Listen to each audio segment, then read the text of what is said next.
Bonjour tout le monde, j'espère que vous allez bien et que tout se passe bien de votre côté. J'espère que vous profitez de la semaine et que vous faites des choses qui vous permettent de passer à un autre niveau. Alors, comme promis, chaque semaine, on va parler d'un nouveau thème. Et le thème d'aujourd'hui, le thème de cette semaine, c'est quelque chose que j'ai remarqué chez les personnes qui réussissent. C'est cette chose-là que j'ai pu tirer des personnes qui font de grandes choses, des personnes qu'on admire aujourd'hui. Alors, pour attirer votre attention dessus, je vais vous raconter une petite histoire. Il y avait un certain chef cuisinier japonais nommé Nobu Matsuhisa. C'était un très grand chef japonais. Alors, lorsqu'il avait 6 ans, il a perdu son père dans un accident et il a été élevé avec son frère par sa mère. Et puis, à l'âge de 17 ans, il a quitté la maison et il a décidé d'aller travailler dans un restaurant. Il a travaillé dans ce restaurant pendant 7 ans. Et après 7 ans, un investisseur péruvien qui est arrivé dans ce restaurant et lui a proposé d'aller ouvrir un restaurant au Pérou avec lui. Et il a accepté cette proposition. Ils sont allés au Pérou. Et arrivé au Pérou, ils ont ouvert le restaurant.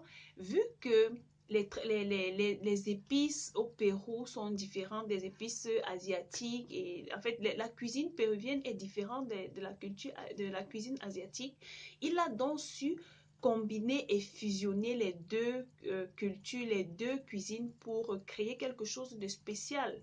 Donc pendant ce moment, c'est vrai que c'était pas facile, mais il a profité de ce moment-là pour être créatif et ses repas étaient vraiment différents. Alors, après 3 ans, leur relation a été dégradée et puis ils se sont séparés comme ça.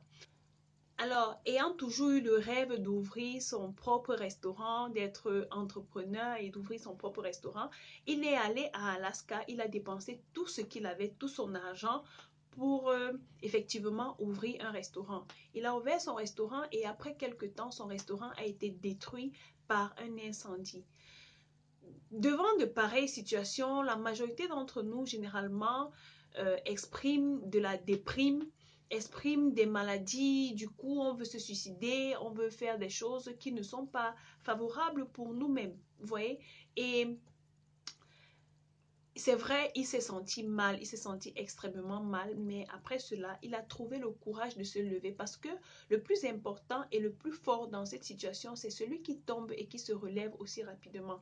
Alors, Monsieur Nobu s'est rapidement levé et il a décidé d'aller à Los Angeles. Dans Los Angeles, il a trouvé un restaurant où il a travaillé pendant 9 ans pour rembourser ses dettes. Et pendant ces 9 années-là, il a pu économiser un peu d'argent. Il s'est donc ouvert un autre petit restaurant, vraiment un tout petit restaurant, où il combinait la cuisine euh, asiatique à la cuisine péruvienne. En fait, il combinait ces cuisines-là. Vu qu'il avait été créatif, il a créé certains repas qui étaient vraiment délicieux. Alors, il s'est fait connaître à Los Angeles et il y avait de grandes personnalités qui venaient manger dans son restaurant. Alors, sachant que ces grandes personnalités admiraient tellement sa cuisine, admiraient tellement sa cuisine au point où un certain Robert De Niro, si vous connaissez Robert De Niro, est arrivé dans ce restaurant un jour et lui a proposé d'être le chef d'un restaurant qu'il aimerait monter à Los Angeles. Et alors, il a accepté d'être chef de ce restaurant. Ils ont monté un restaurant, ils ont monté un deuxième. En fait, ce restaurant-là avait du succès, en fait. Ils ont monté un troisième et aujourd'hui, à l'heure où je vous parle, cette franchise compte plus de 30 restaurants dans le monde entier. Vous voyez donc, vous voyez bien que si Monsieur Nobu, ce japonais, ce grand chef japonais, avait baissé les bras lorsqu'il avait perdu son père, s'il avait baissé les bras lorsqu'il a perdu son partenariat avec le monsieur péruvien, si il avait baissé les bras lorsque son restaurant avait brûlé, il ne serait pas à ce niveau-là. Je vous raconte cette histoire. C'est pour vous parler de la persévérance. La persévérance est cette chose-là que toutes les personnes qui réussissent ont en commun.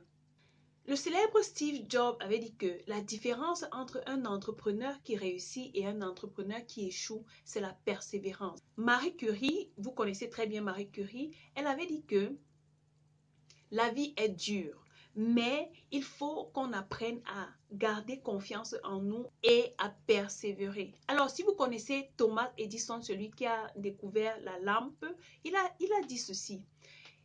Je n'ai pas échoué 10 000 fois. J'ai tout simplement trouvé 10 000 façons qui ne fonctionnaient pas. Donc, nous devons prendre des exemples comme cela pour savoir que même si nous nous trouvons devant des situations qui sont difficiles, ce n'est pas la fin. C'est le moment même justement de faire la différence. Parce que ces personnes qu'on admire aujourd'hui, toutes ces grandes personnalités, Oprah Winfrey, Anthony Robbins, Nelson Mandela, qui n'est plus... toutes ces personnes, Gandhi, toutes ces personnes qui ont marqué l'histoire, Martin Luther King, ce sont des personnes qu'on admire, mais qui ont... En fait, on admire la partie visible de l'iceberg. On ne voit pas ce qu'ils ont traversé avant de briller. Il y a un dicton qui dit que ce n'est pas par la force que l'eau déplace les pierres, mais c'est par la persévérance.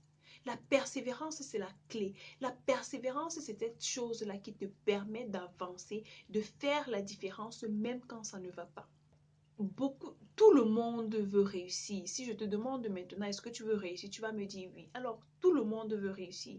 Mais il y a peu de personnes qui veulent s'entraîner et qui veulent persévérer. Alors, je t'encourage aujourd'hui à persévérer. Je ne sais pas par quelle situation tu passes actuellement. Je ne sais pas ce que tu vis maintenant.